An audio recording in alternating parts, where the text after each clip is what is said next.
Olá pessoal, estamos no ar com Você com Dinheiro de hoje, o seu programa sobre investimentos aqui nessa parceria entre a Com Dinheiro e a BBC News, para trazer para vocês as principais mentes do mercado, quem faz o mercado financeiro brasileiro acontecer, para um bate-papo leve, mas sempre com o intuito de tornar você um investidor melhor a cada dia, trazendo esses nomes de referência, sempre discutindo temas, sejam eles mais centrais na sua carteira de investimentos, seja aqueles que fazem que você pense e reflita investimentos de uma maneira mais ampla, traga aqueles insights diferentes para que você se torne de fato um investidor mais crítico, mais profundo sobre esses temas e consiga de fato se aprofundar nesses debates. E para a conversa de hoje, nós temos aqui um nome de referência no mercado. Nós vamos falar hoje com o Sérgio Sayegh, que é conselheiro independente e consultor.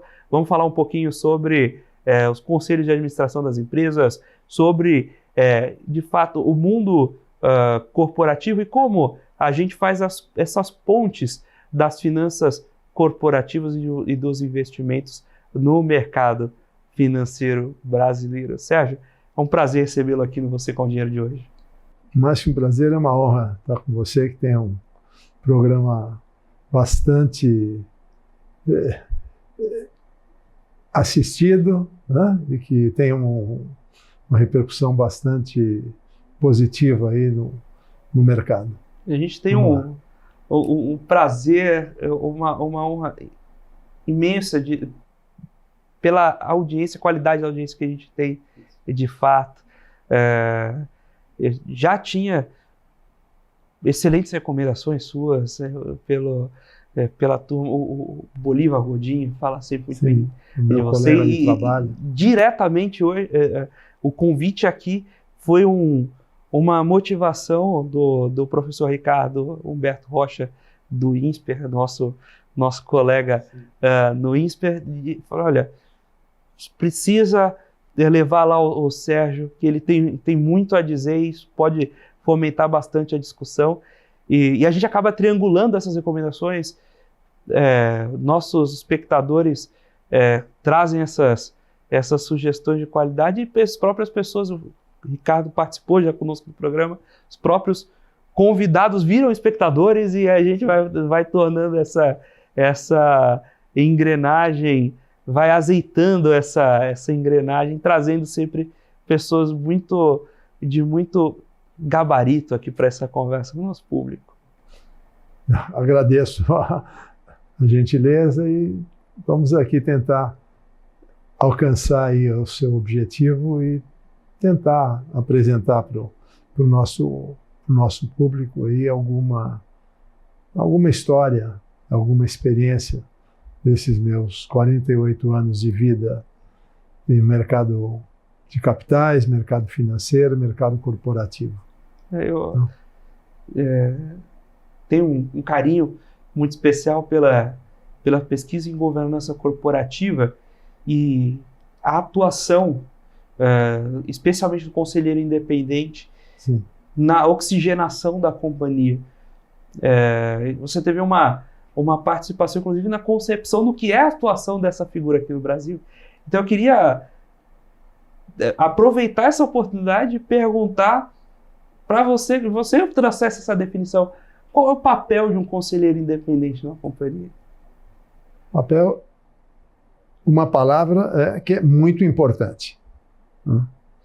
E para isso a gente tem que se preparar sob vários aspectos, né? Não só os fundamentos técnicos, mas também aquilo que hoje se chama de soft skills, né? São atributos que você também, às vezes, já tem, né, na sua personalidade, na sua maneira de atuar profissionalmente, mas que também podem ser aperfeiçoados também e desenvolvidos. Então, os desafios hoje as exigências e os desafios são muito presentes porque nós vivemos num mundo sob elevada exposição a riscos. Então, consequentemente, a atuação de um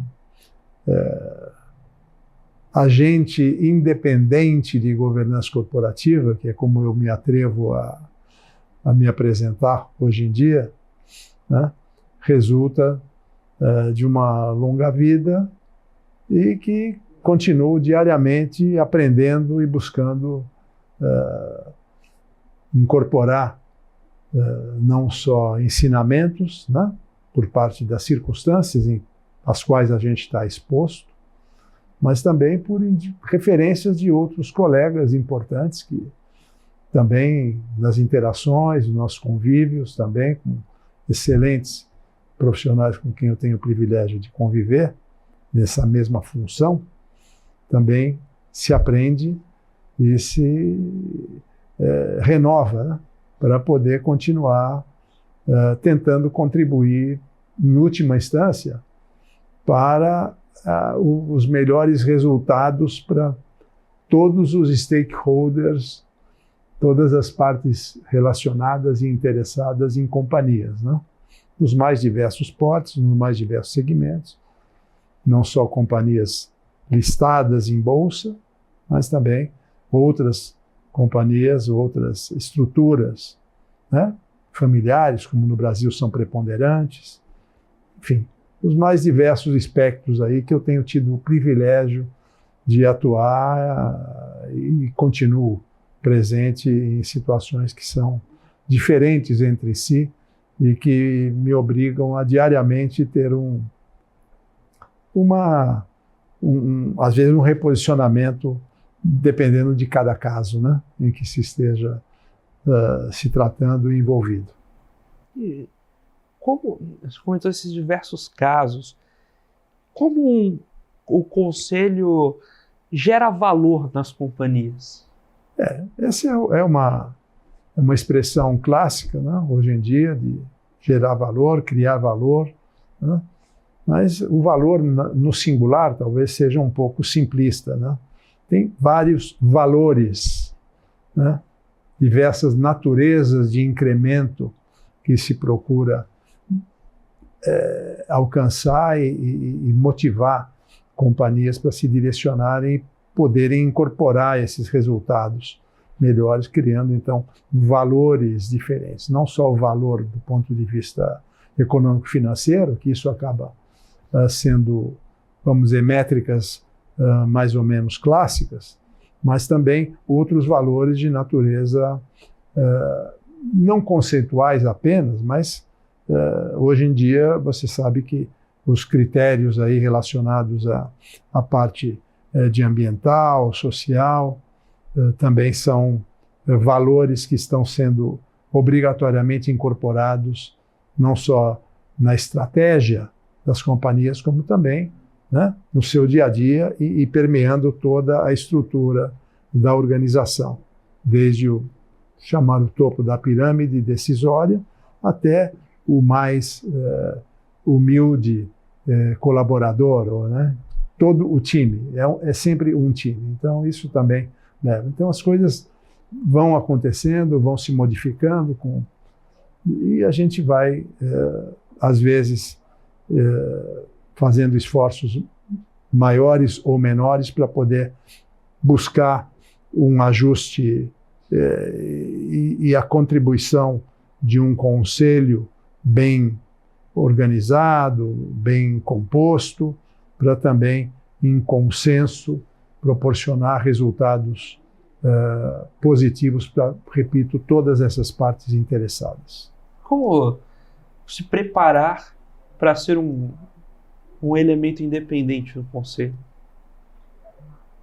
A independência, às vezes, é desafiadora, né? Tem muitas histórias aí já na vida econômica empresarial do país, que a gente já vê hoje, registrado. A independência resulta, acho que, um pouco da personalidade do indivíduo, né? Quer dizer, eu acho que a independência, ela vem primeiro de você ter uma suficiente autoconfiança, sem exageros, mas que possibilite que a sua conduta seja, de fato, vamos dizer, suscetível ou não suscetível à influência, a influência simplória, né? Mas o bom conselheiro tem que ouvir muito também, né? De todas as partes no processo, inclusive de outros pares em conselho. Mas a independência também vem da sua convicção, que se forma por um conjunto de fundamentos, né? Técnicos, de percepção de situações, né? E tentar, principalmente, aferir qual que vai ser a consequência futura de certos atos e de certas decisões. Então, longe de ser bola de cristal, temos sempre, né, o mais racionalmente possível. Então, isso tudo leva a uma tentativa de se criar valor e é um desafio exigido para conselheiros e para o órgão conselho de administração e eventualmente até conselho consultivo, quando se aplica, né, para que a coisa funcione e a engrenagem também continue sempre proporcionando ganhos que vão, no fim das contas, repercutir nisso que você sintetizou como valor. Você trouxe essa visão, tanto a visão holística dos stakeholders, quanto essa visão de longo prazo que o conselho traz à companhia. Mas há um desafio. O conselho não é o executivo. Então, como levar,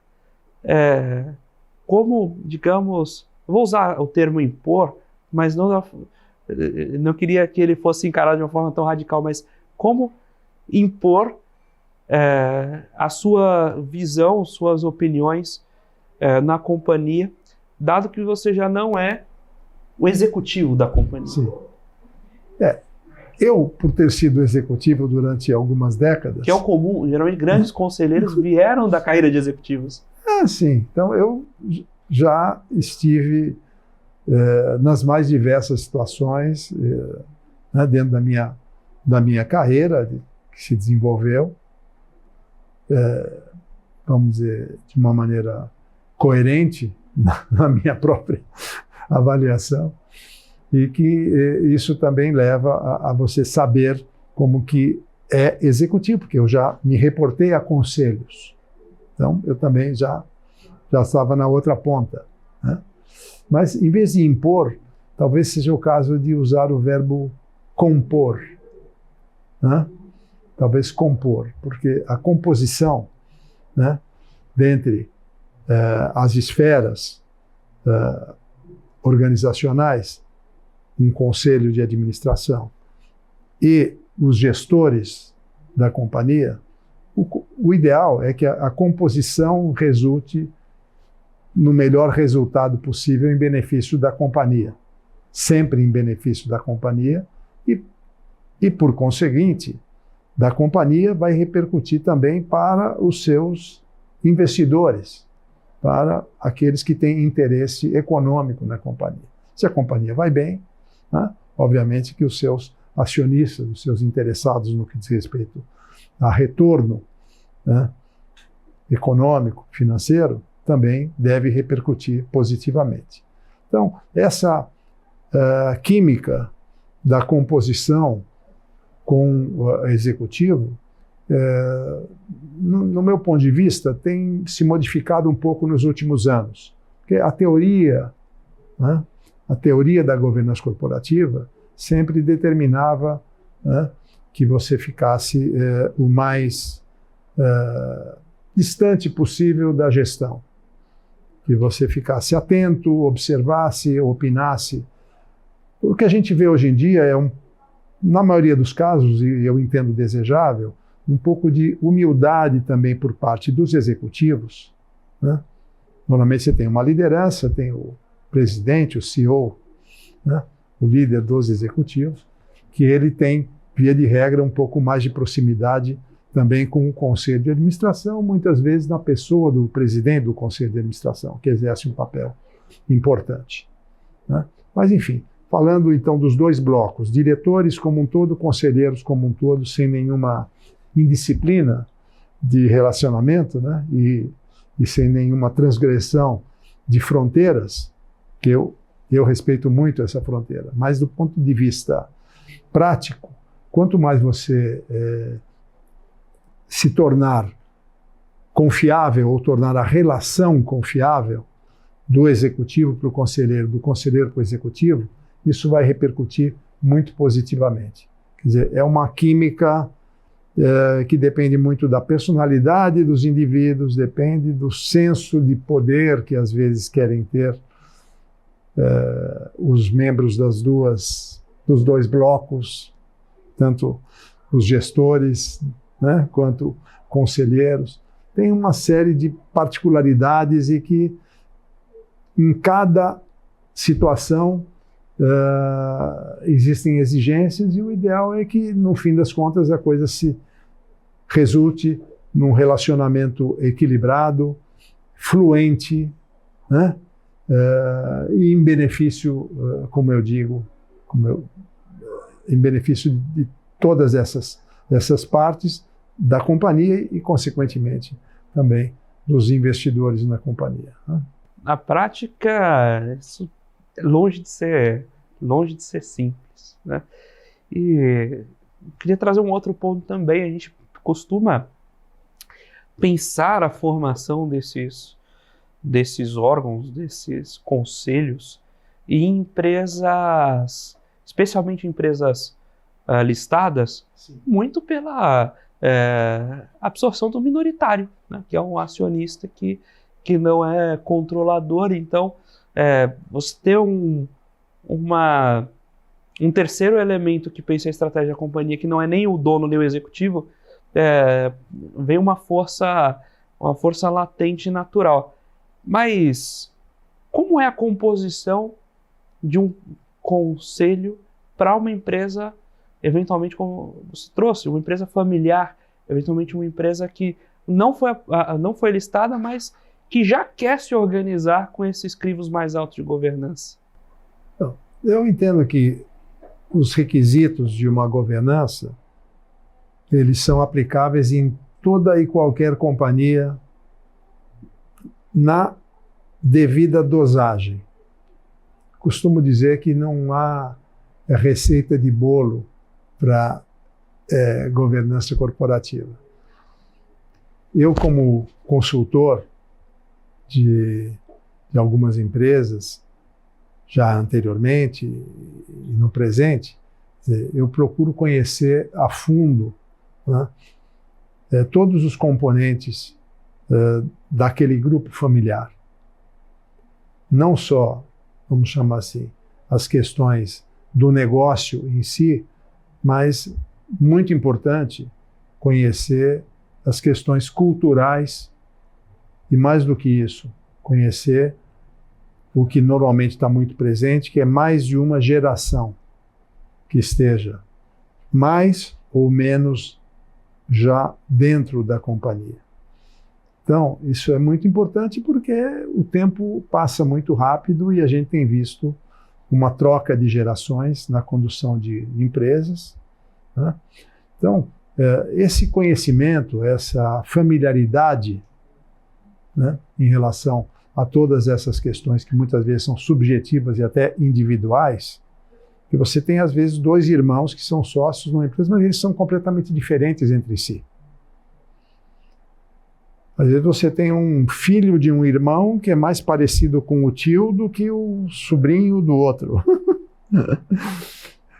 Enfim, eu já fiz várias atuações e, vamos chamar até intervenções, né, que me foi pedido para fazer em relação a esse equacionamento e essa questão de direcionamento de talentos e de vocações para compor também a nova configuração da governança corporativa da companhia. Falando de empresas de capital fechado, e muda muito até de região do país. Eu atuo também, né? Apesar de residir em São Paulo, eu sempre trabalhei aí pelo Brasil afora, nas mais diversas áreas aí, e até isso também acaba tendo uma certa influência, porque a cultura regional, às vezes, também influencia a formação das pessoas e o jeito de ser. Isso acaba adentrando também no mundo corporativo daquelas famílias e daquele negócio. Mas, enfim, então, não existe uma regra, um padrão de organização. O importante é também quem estiver sendo eventualmente consultado, convidado para se tornar um conselheiro independente, mesmo escolhido por um patriarca, que ele seja assimilado, que ele seja recepcionado, que ele seja muito bem respeitado pela sua capacidade de colaboração por todas as partes envolvidas, porque não dá para ter ninguém jogando contra. E em famílias, às vezes, você tem uma dispersão de interesses, você tem posições distintas, às vezes tem algumas rivalidades que se originam até na infância. Isso vai carregando a pessoa, e isso acaba, às vezes, sendo levado para o que a gente chama para a sala do conselho. E não é desejável, porque aí você tem uma energia contrária e você tem uma necessidade de redirecionar muitas vezes e ter um esforço para poder dar um foco, né, naquilo que se pretende. Então, essa habilidade, esse jogo de cintura, o conselheiro tem que ter. Como você mencionou, os acionistas minoritários aí estão tratando no universo de companhias abertas, né? Hoje a gente vê um profissionalismo muito presente, né? Em que basicamente fundos de investimento ou com uma posição acionária relevante ou se compõem com outros parceiros de mercado e fazem indicações bastante profissionais, bastante, vamos dizer, analisadas previamente para poder levar um nome que seja compatível com as circunstâncias daquela determinada companhia e também com as suas crenças, com os seus propósitos como minoritário, né? Logicamente que eu estou falando de situações, de certa maneira, consensuais, não estou falando em situações litigiosas, porque existem também casos, como a gente sabe, que alguns minoritários também são, entre aspas, de certa maneira, dissidentes, e que então têm interesse em estar presentes também dentro desse órgão superior de administração da companhia, para, vamos dizer, tentar fazer com que as coisas aconteçam dentro das suas convicções de minoritário, das suas expectativas. Então, vamos lá. Então, vamos falar numa situação pacífica. Então, é isso que está acontecendo hoje em dia. E, vamos dizer, é importante que tudo aquilo que eu comentei como ambiente, né, vamos sintetizar de uma maneira mais simplificada, que o ambiente seja propício para que todos trabalhem na mesma direção, com o mesmo foco e, de preferência, sempre buscando o consenso. Diante desses desafios, é possível ter uma gestão familiar profissional? Sem dúvida, sem dúvida.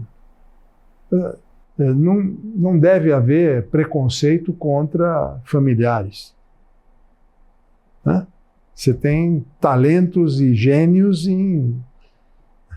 Toda família tem pelo menos um gênio. para alguma coisa útil na vida. E no mundo empresarial a gente vê e nunca vi uma família que não tivesse ninguém talentoso e ninguém aproveitável. Ao contrário, né? Às vezes você tem mais gente boa, preparada, e aí você também tem que ter um equacionamento e uma habilidade para compor aquele momento, né? E muitas vezes você tem também até uma sucessão programada também de pessoas, por exemplo, de uma segunda geração, que esse está em primeiro lugar na fila, e o outro, né, vai vir depois, enquanto isso está numa função também elevada, mas, enfim, sem aquele mesmo status que é, né, falando, por exemplo, na liderança maior, né, de uma presidência ou de uma companhia. Então, eu acho que a condição de familiar, ela não credencia nem descredencia a pessoa. Acho que cada um tem que se demonstrar apto, tem que se demonstrar capaz, tem que se demonstrar preparado e motivado e desejoso de atuar no desenvolvimento, na continuidade, vamos dizer, de uma empresa que já vem, às vezes vem da geração do avô, do pai, e agora está na geração do filho, né? Ou do neto mesmo. Já temos aí, aqui no Brasil, companhias que são até abertas, que têm essa sequência. Então, eu acho que não deve haver nenhum tipo de restrição, e sim a melhor preparação possível e todas as partes se comporem para alcançar o melhor resultado possível. Isso funciona bem. E como as companhias, quando vão buscar, vou fazer sua composição de conselho e querem buscar um membro independente, quais características ela deveria se atentar? O que é importante olhar na hora de selecionar seu conselheiro independente? Dependendo do porte do conselho, proporcional também ao tamanho e à diversificação da companhia, o que a gente verifica é que o conselheiro independente pode ser um generalista, às vezes com mais aptidão para determinada área, né? Vamos dizer, um generalista que tenha um viés para finanças ou para tecnologia, né? Hoje em dia é imprescindível ter um viés de inovação, né? Então, essas questões de ponderação e de qualificação, elas são bastante importantes, né? Para não haver uma frustração de parte a parte no funcionamento de um conselho de administração ou na atuação de um conselheiro independente, além de todas as superações dos aspectos que a gente tratou antes. Do ponto de vista da atuação, quer dizer, hoje a gente verifica a presença também muito importante, né, de um componente feminino, né? Já há alguns anos a gente tem incontáveis mulheres muito talentosas presentes nos conselhos, né? Eu mesmo tenho o privilégio de trabalhar com algumas, e nesse sentido tem sempre aquele senso feminino que também contribui muito, um pouco diferente, né? Isso outros especialistas podem explicar melhor, mas enfim, do ponto de vista prático é isso que acontece e a gente vê. Então, o chamado mix, né, é um dos segredos para fazer funcionar bem um órgão com pessoas de personalidades diferentes, de formações diferentes, de aptidões diferentes e que se complementem entre si. Isso tanto do ponto de vista dos externos, dos independentes, como até também do ponto de vista daqueles que são originados ou na família de fundadores ou dos controladores da companhia mesmo, profissionais, né? Estamos batendo esse papo com Sérgio Sayeg, consultor e conselheiro independente, sobre a função de um conselho, como essa atuação gera valor na companhia, gera os valores na companhia e, naturalmente, o que acompanhar, o que olhar, como compor esses conselhos de modo a que eles cumpram plenamente seus papéis. Agora a gente deve ir para um breve intervalo e daqui a pouquinho a gente está de volta com o segundo bloco do Você com Dinheiro de hoje.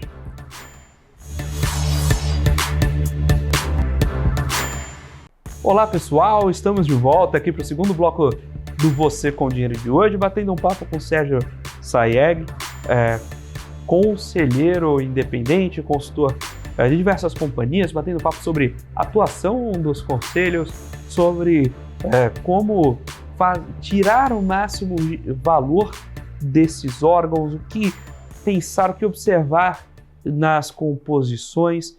E eu queria voltar para esse bloco justamente falando um pouco sobre esse olhar de regulação para o órgão, como pensar a composição e se as iniciativas trazidas até hoje atendem a essa demanda. Sem mais delongas, eu queria falar diretamente sobre segmentos especiais de listagem da Bolsa. Estar no novo mercado é o crivo suficiente para selar que uma empresa tem boa governança?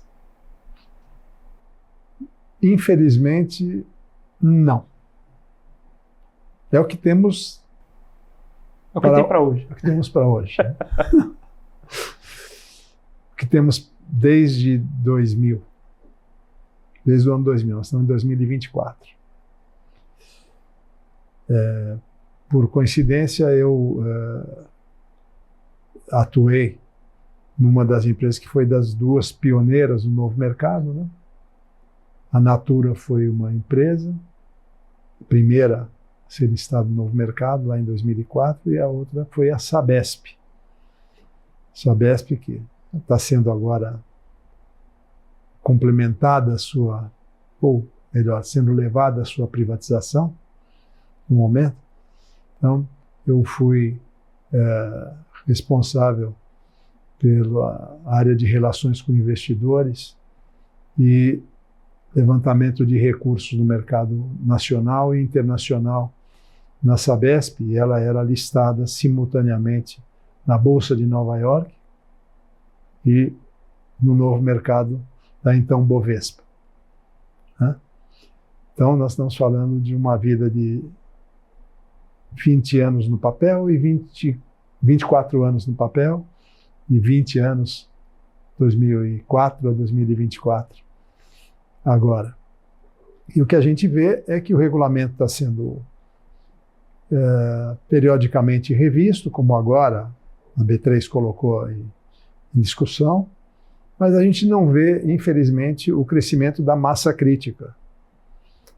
Logicamente que quando eu comecei a trabalhar, em 1976, o número de companhias listadas, então na Bolsa de São Paulo e na Bolsa do Rio, era quantitativamente igual à de hoje. Logicamente que a qualidade mudou, né?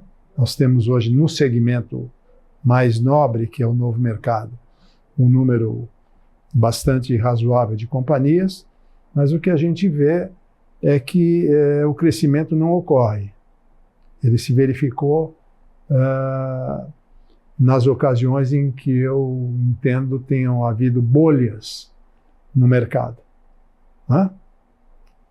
Diversas bolhas. A análise ao longo do tempo vai mostrar uma concentração em 2 ou 3 anos, depois você cai num vale de frustração, retoma, como agora a gente está de novo, infelizmente, numa temporada já seca, né, de aberturas de capital e de vinda de novas companhias, ao contrário, com algumas companhias se fechando ou se tornando novamente, saindo do mercado acionário, algumas se combinando negócios, que de duas vai se tornar uma. Eu mesmo me encontro envolvido num caso desse, num momento, público, né? E a gente não vê o crescimento porque o fluxo também de recursos não é suficiente para motivar e trazer.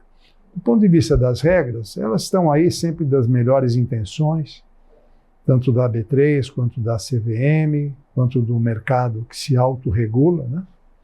Procurando ter uma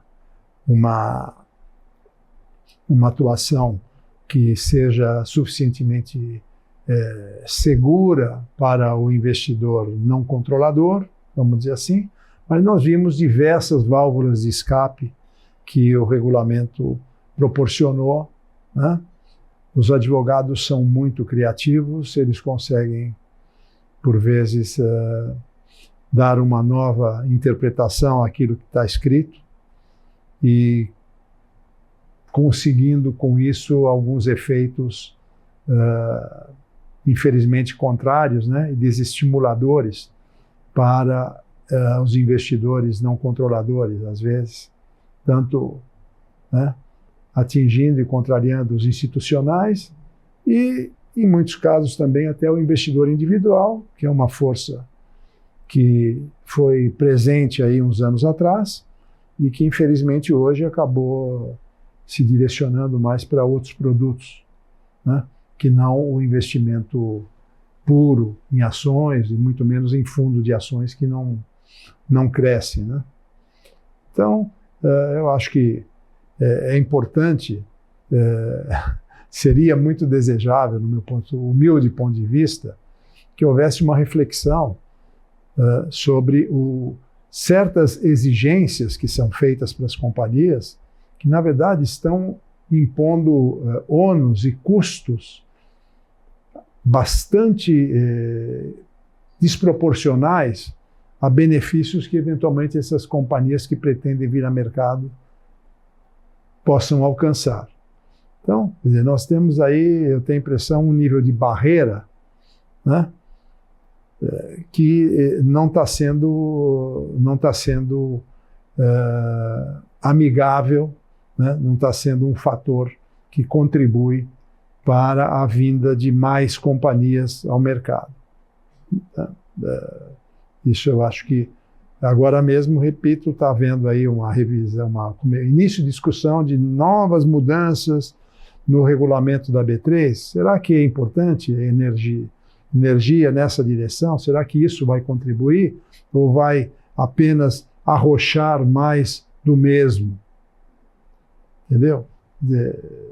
Eu acho que algumas coisas importantes estão deixadas de lado e outras menos relevantes estão sendo colocadas como importantes e se gasta energia, discussão e dispersão de esforços sem que os resultados sejam alcançados. Me parece que as últimas rodadas, me atrevo a dizer que comprovariam essa minha análise. Mas, enfim, vamos aguardar. Um caso específico de governança na literatura, de desafios de governança na literatura, quando o controlador é estatal, não só para o Brasil, mas a nível global. Você até comentou sobre a sua atuação logo na ida da Sabesp no Novo Mercado. Quais pontos a gente pode observar na governança de uma estatal para que ela seja uma empresa que permita investimentos, como a gente pode usar os instrumentos de governança corporativa justamente para permitir a regulação adequada das empresas estatais que tenham captação pública? Bom, infelizmente nós estamos vivenciando já uma fase de retrocesso, né? A lei das estatais tinha sido um marco importante. Eu não só fui executivo, como também atuei em conselhos de companhias estatais.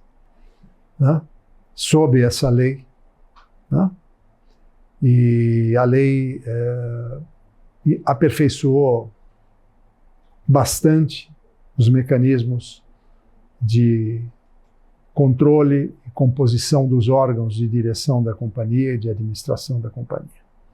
Estamos vivendo um retrocesso lamentável nesse momento, com a imposição, não é, de regras que são percebidas quase consensualmente no mercado como negativas. E apenas elas, no âmbito federal especialmente, têm sido praticadas, né, com uma certa truculência, né, e objetivamente contrariando todo o consenso dos investidores nacionais, os estrangeiros que são importantes, né, nacionais, fundos de investimento, institucionais, fundos de pensão e tudo mais. Quer dizer, então a gente tem sofrido um retrocesso que também ajuda a explicar, né, as dificuldades que essas companhias venham a ter no que diz respeito à definição de prioridades, a definição de uma busca de eficiência, uma perspectiva de eliminação daquela prática de cabide de emprego, que não só em órgãos públicos, mas também em empresas públicas acaba existindo. Então, para que tudo isso seja superado e que as companhias estatais possam ser um instrumento de desenvolvimento econômico, infelizmente eu vejo um pouco distante. Aquelas que tenham a capacidade de fazer isso, Petrobras é o caso mais apreciado no momento, quer dizer, ela acaba passando a ser utilizada como um instrumento de tentativa de revisitar políticas e práticas que já se mostraram absolutamente fracassadas. Então, é bastante frustrante. As mesmas companhias que têm mais potencial de puxar essas alavancas são aquelas que têm mais propensão a serem usadas como instrumentos para outras finalidades. O que é uma lástima, né? É um atraso para o país, é um atraso para a economia, é um atraso para o crescimento econômico.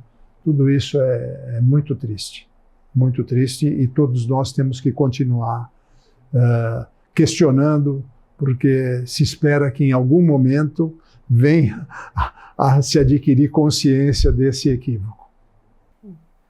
Queria inverter um pouco o ponto de vista agora, trazer uma questão mais para o pessoal. Então, quem está assistindo a gente agora, eventualmente executivos, que tenham o interesse por se tornarem eventualmente membros de conselho de administração, como se preparar para ser um membro de conselho, onde buscar eventualmente formação, e mesmo como no dia a dia, o que você poderia deixar de, digamos, conselho na própria atuação? Se preparar para as reuniões, sabe? Um pouco da sua vivência também, como pensar a atividade de conselheiro. Não, eu acho importante que se tenha esse desejo, que não seja apenas uma ideia de pós-vida executiva. Acho que conselheiro tem que ter vocação, né? Tem que ter intrinsecamente na personalidade do indivíduo, como eu mencionei lá no início da nossa conversa, né? Tem que ter uma visão ampla, uma visão técnica bem formada, né? Uma visão cultural também bastante flexível, vamos dizer assim, né? Para compreender que as coisas também hoje em dia são mutáveis com uma velocidade grande, né?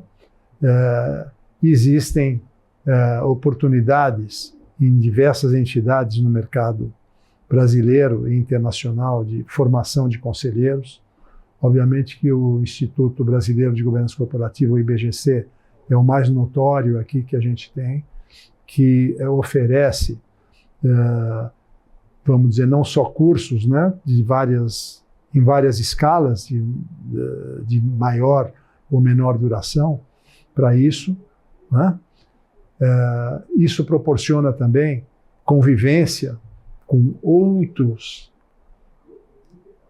indivíduos que estão também refletindo sobre esse desenvolvimento. Você tem a Fundação Dom Cabral também, lá em Minas, que tem outros cursos. Você tem outras entidades mais novas que estão desenvolvendo um trabalho muito interessante aqui no mercado brasileiro e que não deixa de ser uma das portas de aproximação com este mundo, com este meio de formação para a alta administração de companhias, né? Então isso, vamos dizer, o acesso hoje em dia é bastante fácil, os mecanismos estão aí, a comunicação é absolutamente fluente, você tem com os seminários remotos, tudo mais, você muitas vezes não precisa estar para uma reunião ou para uma apresentação, para um debate de 1 hora, de 2 horas, você não precisa se deslocar, não precisa viajar, você pode aproveitar né, esses recursos tecnológicos e tudo mais. Você tem as entidades aí do mercado, quer dizer, você tem núcleos, por exemplo, a KPMG, que é uma empresa importante, tem o Audit Committee Institute, que eu integro, que é um fórum internacional que aqui no Brasil tem 20 anos de atuação, em que a gente discute as coisas lá, e as mais diversas personalidades, com palestrantes e entre os pares. Você tem a Ernst Young, a EY também tem o Board Members Program, que também é muito útil. Você tem a Deloitte também fazendo esse programa, você tem a PricewaterhouseCoopers também fazendo. Então você tem essas Big Four, que são percebidas habitualmente como empresas de auditoria independente, mas elas têm também fóruns que convidam os profissionais e integram. Isso tudo faz parte de uma formação, vamos dizer, mais eclética, né, que a gente precisa ter, né? E isso é uma sucessão de desafios. O estudo é diário, né? Não tem moleza, não tem essa de ser conselheiro, de se colocar numa posição superior e achar que vai chegar numa reunião e vai poder dar as cartas ou vai poder impor a sua vontade. Não. A preparação antecedente, a atuação em vários setores, muitas vezes, é também uma exigência que nos obriga, né, a conhecer. Eu mesmo, por exemplo, não tinha familiaridade, mesmo na minha vida de analista e de diretor de banco, diretor de asset, eu nunca tinha tido maior profundidade técnica, por exemplo, com o setor de óleo e gás. Quando eu acabei sendo convidado para disputar uma vaga, vamos dizer, em conselho de uma companhia de petróleo e gás, né, eu, a partir daí, consegui ser escolhido, né, como um membro independente e tive que me dedicar profundamente para compreender e passar, desde então, a estudar e conhecer todos os meandros do setor, né, os riscos do setor, as influências e todos os aspectos nas empresas do setor. E assim é para qualquer caso. Eu atuo no setor de educação hoje também. Então, o setor de educação tem as suas particularidades, tem a sua regulação, né, é um setor regulado. Eu atuo no setor de infraestrutura, também tem a sua regulação. setor de concessão rodoviária, por exemplo. Então, você tem as agências reguladoras, não só nos estados onde as rodovias estão, mas também tem o órgão federal. Então, tudo isso tem que ser conhecido, tem que ser aprofundado por parte do profissional, por parte do interessado, e compõe um padrão de exigência muito profundo, e que precisa ter vontade, né? Eu, pelo menos, procuro me dedicar, é o que eu faço na vida. Hoje a minha dedicação é exclusivamente para isso, então eu tenho disponibilidade de tempo, disponibilidade mental, estou sempre à disposição de colegas para conversar, principalmente para escutar, para aprender. Estou procurando, né, ensinamentos aqui no Brasil, no exterior, e a gente precisa estar sempre correndo atrás, porque a velocidade das mudanças é muito maior a cada instante, e acho que tudo isso é uma retroalimentação de motivação e disposição e de busca contínua para contribuir e ver os resultados se materializarem aí nas empresas e na sociedade como um todo, né? O Brasil precisa ter esse lado privado, ou mesmo das empresas públicas também, que são os pilares para o desenvolvimento econômico, né? É isso que a gente acha que pode alcançar. Estamos perdendo algum tempo aí, a minha geração mesmo também não foi muito favorecida, nós tivemos muita volatilidade, né? Um comportamento errático do desempenho do país, mas continuamos aí convencidos de que tem muitas oportunidades pela frente e que tudo pode avançar para um crescimento econômico e felicidade geral da nação.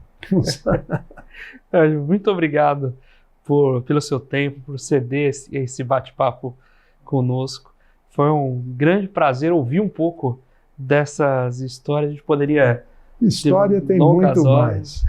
História tem muita história para contar. Graças à exposição que eu já vivenciei de tudo, né? Lições boas, lições más, estresses, frustrações, alegrias, mas estou aqui, estou vivo e muito motivado a continuar humildemente ajudando aí as empresas que me solicitem. Muito obrigado, Sérgio. Foi um prazer receber. Muito obrigado.